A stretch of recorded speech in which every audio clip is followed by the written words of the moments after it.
Okay students, आज काफ़ी अरसे के बाद हम दोबारा वीडियो बनाने जा रहे हैं।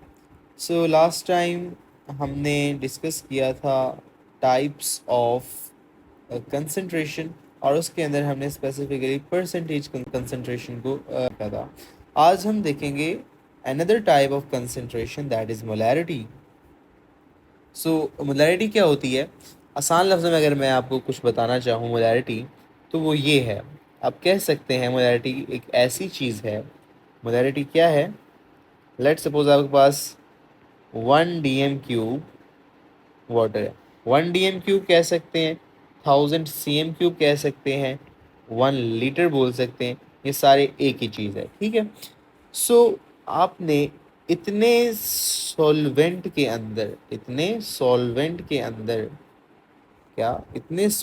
अंदर जितने मोल्स सॉल्यूट के डिसॉल्व हो जाएं, मैं क्या बोल रहा हूँ, मैं कह रहा हूँ कि इतने सॉल्वेंट के अंदर, कोई भी सॉल्वेंट हो सकता है, इतने सॉल्वेंट के अंदर जितने मोल्स ऑफ सॉल्यूट डिसॉल्व होंगे, दैट इज मोलैरिटी। और ये कुछ मैंने आपके लिए यहाँ पे लफ्ज़ों के अंदर भी लिखा हुआ है। The number of moles of solute which are dissolved in this much solvent is called molarity. अब बेसिकली आपको पता होना चाहिए कि यूनिट क्या होता है इसका, मोल पर dm³। ठीक है, वो कैसे भी आता है मैं भी अभी भी आपको बता देता हूँ। देखिए, नंबर ऑफ मोल्स ऑफ, इसका फॉर्मूला क्या है, वो भी ये यूनिट जो है इसके फॉर्मूला से आएगा। मैं आपको डिराइव करके भी दिखा दूंगा ये। और जो इसका सिंबल होता है दैट इज कैपिटल M। ये capital M means molarity. Okay, इतना क्लियर यहाँ तक? अच्छा, अब इसका फॉर्मूला देख लें। फॉर्मूला क्या होता है, आखिर में आपको एक बड़ा आसान सा शॉर्ट सा फॉर्मूला बताऊंगा। इसे अगर आपको इतना बड़ा याद नहीं रहता तो एक छोटा सा फॉर्मूला भी इसका होता है, वो भी मैं आपको बताऊंगा। अच्छा जी, so number of moles of solute. अब फॉर्मूला किसका पढ़ रहे हैं हम? मोलैरिटी का। और मोलैरिटी हमने क्या पढ़ा, क्या होती है मोलैरिटी? के 1 डेसीमीटर³ के अंदर जितने मोल्स ऑफ सोल्यूट डिसॉल्व हो जाएं, that is known as molarity. वो मोलैरिटी होती है। अब इसका फॉर्मूला क्या है? फॉर्मूला ये है, number of moles of solute. अगर आप मोलैरिटी निकालना चाहते हैं तो आपने क्या करना है, जितने मोल्स आपने सॉल्यूट के डाले उसको डिवाइड कर दें वॉल्यूम ऑफ सॉल्यूशन से।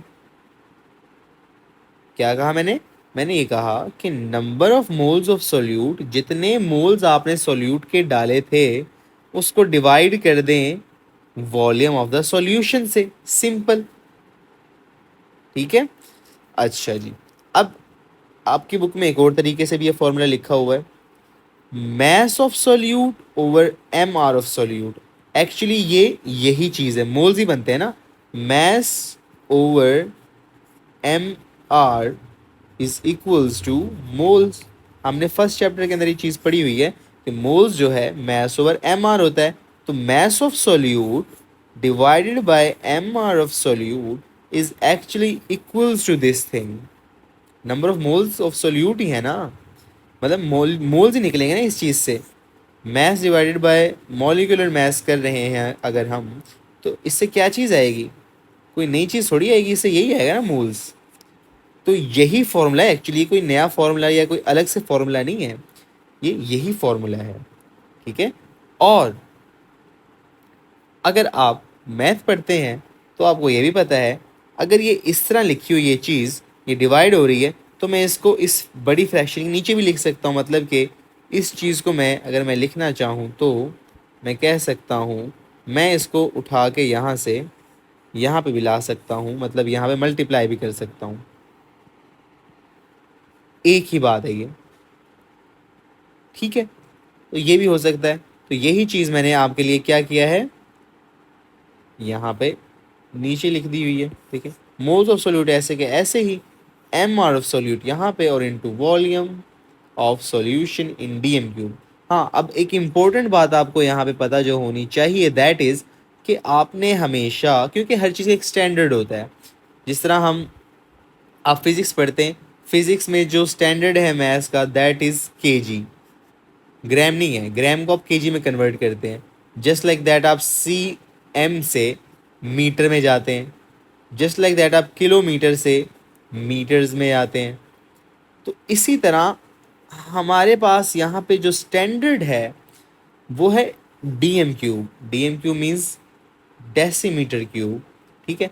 अगर लेट्स सपोज मैं आपको बता भी देता हूँ, अगर आपके पास सी एम क्यूब आ जाए और आपको इसको कन्वर्ट करना है डीएम क्यूब में, कैसे करेंगे? लेट्स सपोज आपके पास है 10 सी एम क्यूब। अब आपने डीएम क्यूब में जाना है, आप कहते हैं कि मैं इस 10 सी एम क्यूब को डीएम क्यूब में कैसे कन्वर्ट करूं? तो अगर अब आप इस 10 सी एम क्यूब को इसके अंदर कन्वर्ट करना चाहते हो तो सिंपल सिंपल आप इसको 1000 से डिवाइड कर देंगे।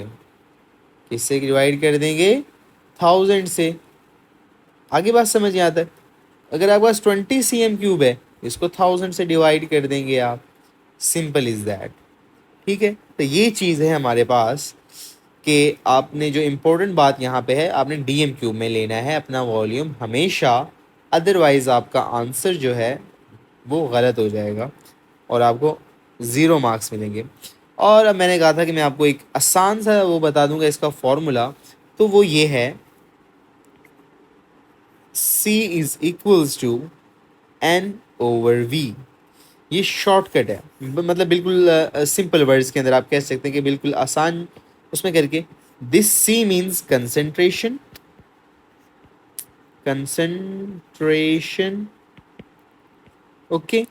This N means moles of solute, moles of solute, and this V means volume of solution, ठीक है। मैंने आपको बता दिया है कि वॉल्यूम जो है हमेशा डीएम क्यूब के अंदर हम लेंगे, अदरवाइज आपका जो यानी कि क्वेश्चन है वो गलत हो जाएगा, ठीक है। तो ये था हमारा आज का टॉपिक जिसमें हमने पढ़ा मोलैरिटी को, और आई होप कि ये आपको समझ में आ गया होगा। इसमें ऐसा कुछ ज़्यादा मुश्किल था भी नहीं, और इसमें एक ही फार्मूला था और उसके 2-3 वेरिएंट्स थे फार्मूला के, मतलब कि 2-3 टाइप्स, 2-3 शक्लें थी उसकी, जो मैंने आपको सारी बता दी हैं यहाँ पे। सो आई होप कि ये आपको क्लियर हो।